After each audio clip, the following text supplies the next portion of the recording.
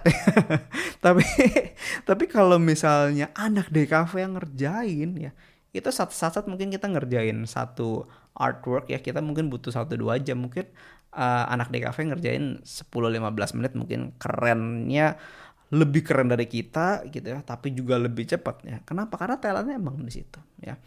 Jadi gimana kalau waktu kita instead of memperbaiki area-area yang kita nggak talent, tapi kita pakai untuk memperkuat skills kita gitu, yang memang bisa memperkuat kompetensi kita. Nah, mungkin ceritanya akan berbeda. Saya tuh punya teman anak ajaib ini, emang orang ini ya. Dia tuh talentnya tuh di bidang musik ya. Dia tuh jago banget main keyboard ya. Jadi kalau ngomong main keyboard atau piano, hands down dia udah the best lah. Jago banget ya. Nah, karena talent dia tuh memang musik. Oke. Jadi ceritanya ini kejadian udah bertahun-tahun yang lalu. Dia tuh belajar main saksofon ya. Kamu tahu nggak? Dia tuh dalam 3 bulan itu saksofon dari belum pernah megang sampai dia belajar selama 3 bulan tuh, setelah 3 bulan tuh dia udah bisa mainin dengan proper, dan setelah 6 bulanan kurang lebih udah manggung. Gimana coba ya? Gak masuk akal kan ya, dari pertama kali pegang sampai manggung itu 6 bulan aja ya. Itu sih dahsyat itu ya, nggak masuk akal menurut saya. Tapi kenapa bisa begitu? Karena talentnya memang di situ, talentnya di musik ya.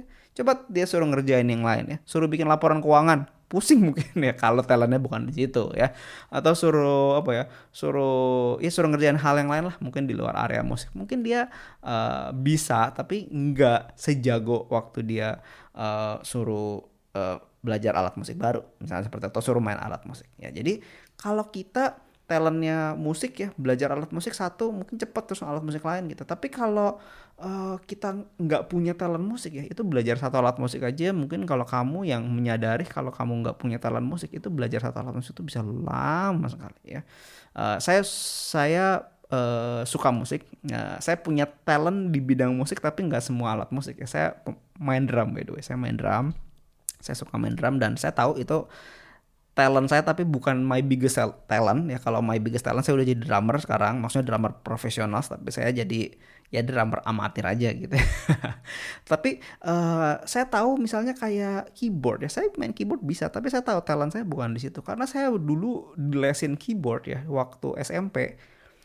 Itu tuh dari SD bahkan gitu ya. Itu tuh ngelesnya udah lama ya, saya udah latihan, tapi tuh which is by the way saya bisa main keyboard sekarang, tapi basic banget, dan waktu saya belajar lagi tuh improvementnya tuh lambat banget ya. Dan itu membuat saya menyadari, well maybe that's not my talent ya udah.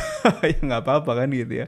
Jadi ya itu adalah sesuatu yang perlu kita sadari, dan kalau kita bisa menyadari berapa banyak progres yang bisa kita hasilkan kalau fokus kita tuh bukan mengembangkan talent bagian-bagian yang kita nggak punya talent, tapi kembangin bagian-bagian yang memang kita emang jago, pasti progresnya itu akan lebih bagus, lebih punya progres yang jauh lebih cepat daripada kita maksain untuk kita bisa ahli di area-area yang kita tahu bukan kekuatan kita gitu ya.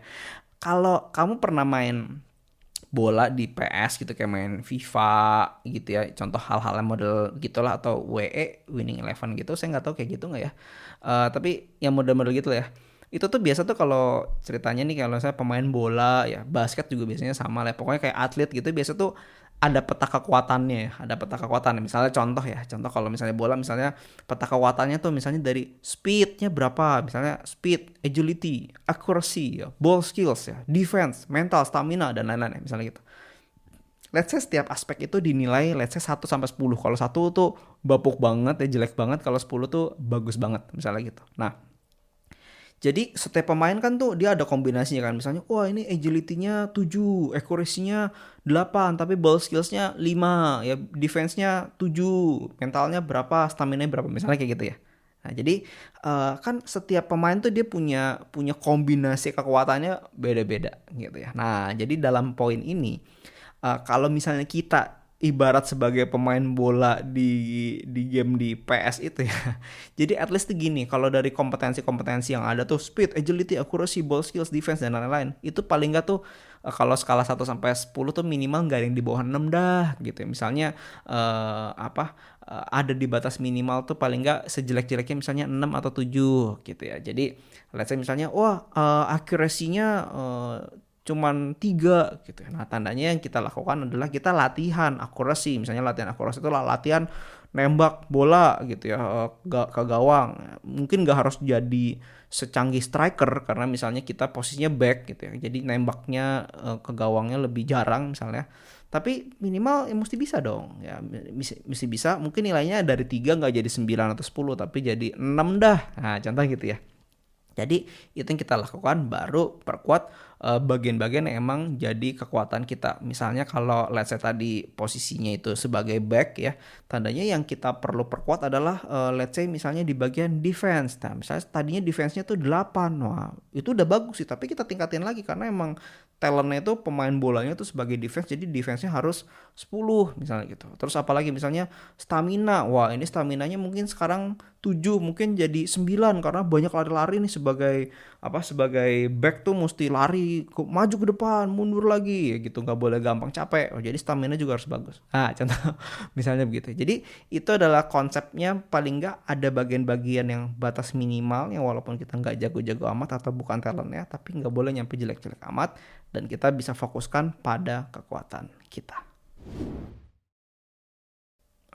So ada beberapa key takeaways yang penting yang perlu kamu ingat dari episode kali ini ya. Yang pertama adalah kita mesti selalu belajar, dan belajarnya itu harus lebih cepat dan lebih banyak daripada kecepatan rata-rata dari dunia ini nih. Belajarnya seberapa banyak, seberapa cepat. Nah ini nih harus lebih banyak dan lebih cepat karena dunia maju terus. Belajar aja bisa ketinggalan, apalagi kalau nggak belajar, bahkan itu berarti kita lagi mundur ya. Jadi ini harus jadi wake up call buat kita untuk kita selalu improve ourselves. Yang kedua adalah kita harus jadi spesialis.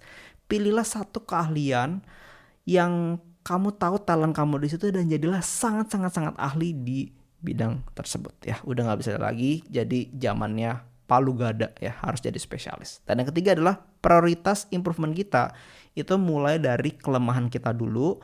Bagian yang kita tuh nggak terlalu kuat gitu ya, nggak harus jadi jago, tapi paling nggak nyampe ke batas minimal. Baru setelah itu kita udah bisa beresin, baru kita fokuskan resource kita, energi kita untuk belajar, untuk improve di area kekuatan kita. Gitu ya. Terima kasih teman-teman sudah mendengarkan. Semoga podcast hari ini bermanfaat ya. Kalau tidak keberatan, support podcast ini dengan memberikan rating bintang 5 dan berikan komen hal penting apa atau hal apa yang kamu dapatkan dari episode ini. Hal ini akan membantu podcast ini untuk bisa menjangkau teman-teman lain juga yang membutuhkan ya. So please kalau belum sempat kasih rating dan kasih testimoni, boleh sempat ya setelah ini ya. Please also share episode ini ke teman-teman lain yang kamu tahu nih kayaknya dia fokus belajar atau fokus improve ke area yang salah nih ya. Kasih dengar episode ini biar dia juga bisa mendapatkan manfaat yang sama seperti kamu. Oke, yuk berani melangkah untuk bisa mencapai kesuksesan yang kamu mimpikan. Sampai ketemu di episode selanjutnya ya. Bye for now. Take care.